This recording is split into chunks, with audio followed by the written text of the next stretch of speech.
Hey, welcome back to Cycling Unboxed, and today we're going to be looking at the Canyon SpeedMax. This of course is the triathlon version, as you can probably tell by the filled in base here, and we've got the water tube to drink from as well. And the reason I've got this video today is, unfortunately it's not an unboxing as it normally is, but I want to take you for a close-up look of all the fine details of this bike, because for me this is by far one of the best and most well thought through time trial / triathlon bikes that you can buy on the market at the moment. So come on in, let's take a closer look. So the bike that we have got is the Canyon CF SLX, and we have got it in the emerald green, and I do actually love this color.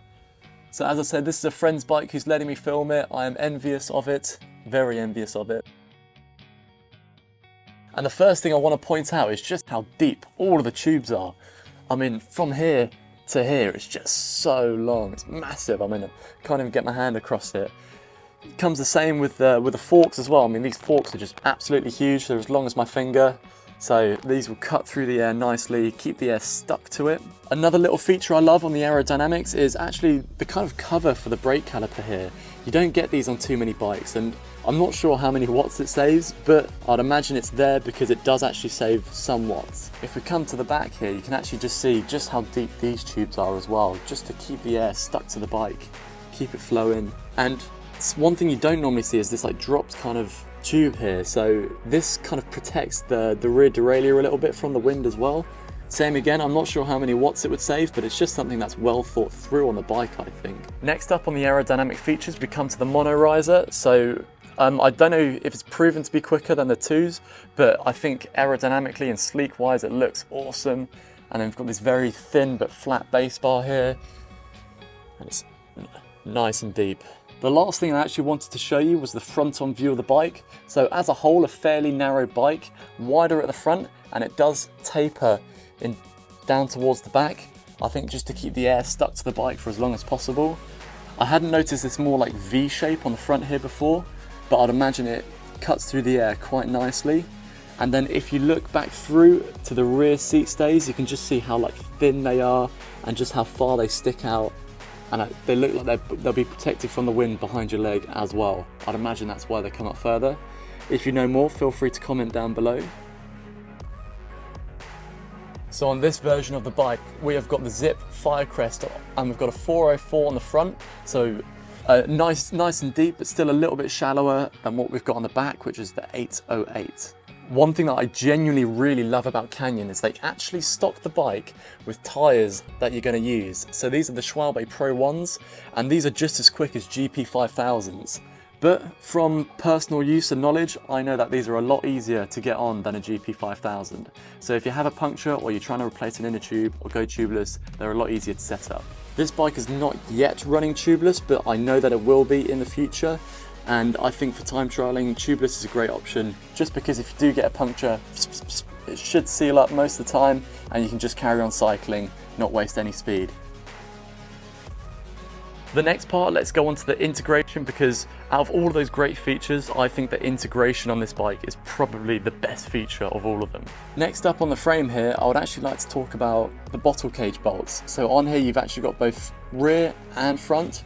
A lot of time trial bikes nowadays only come with front mounts, whereas this one comes with a rear mount as well. And not aerodynamically that fast when you've got two bottle cages on, but when you're doing an Ironman distance and you need to carry as much water as possible, I think that this is an advantage. And the truth is that it just gives you the option to run it. You don't have to run it, but it gives you the option. Sticking with water bottles, one thing I love about Canyon, another thing you just don't see on any other time trial bike, is that actually it comes with a proper mounting system on the seat post, so you can fit a water bottle cage here.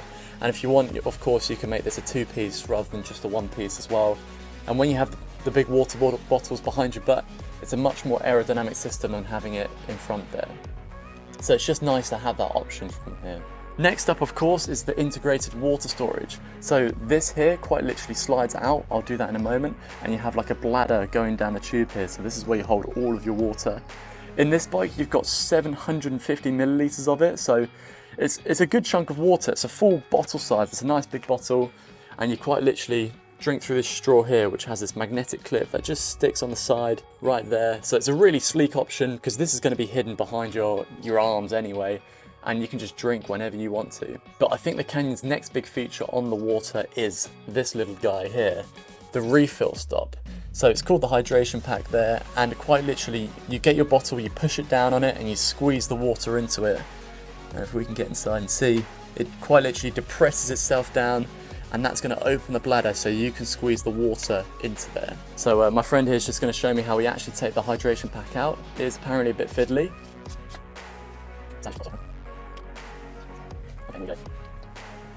And that's it. So yeah, it is a bit fiddly, but it's not the end of the world, is it? Nope, it's fine. You can get it done. Yeah. It's quite good. It's got, I was going to say, it's got like a stiffening bar in it. Oh right, okay. See, when you push it in the frame, you don't want it like getting crumpled up. So. Oh sweet. So yeah, that's completely rigid. Yeah. So the straw goes in the middle. Yeah. But you've got this stiffening bar that goes down. So when you push it in, it then catches the frame. Oh, genius. Well thought through again.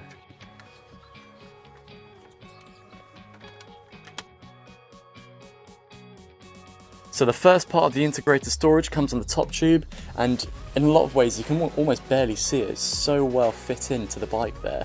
You quite literally flip this up. It's actually quite a nice mechanism. It's quite a smooth movement because you've got these metal clips. So my friend here says he's managed to fit 3 gels and 2 glyph bars in there. So there's enough space, and you know what? It's more space than you're ever going to get from anywhere else. And it's no aerodynamic penalty for that space. So I actually love this feature. So what happens when you do get a puncture? You got to hold your storage somewhere, and for this bike, it sits in this big old box in here.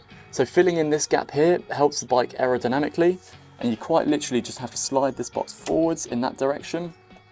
So from speaking to other people, anecdotally, it just clips on this one side here, and that just slides into there. So this is a little bit flimsy. Apparently it's broken for some people before, but generally you're not going to be using it often, so it should be okay.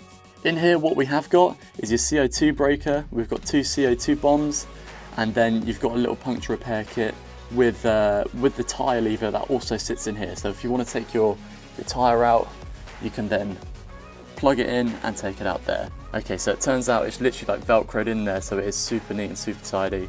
Easier than I thought it was going to be. Oh, there we go. Oh, there's a TPU tube. Yeah. Nice and small. Oh, that was easy, wasn't it?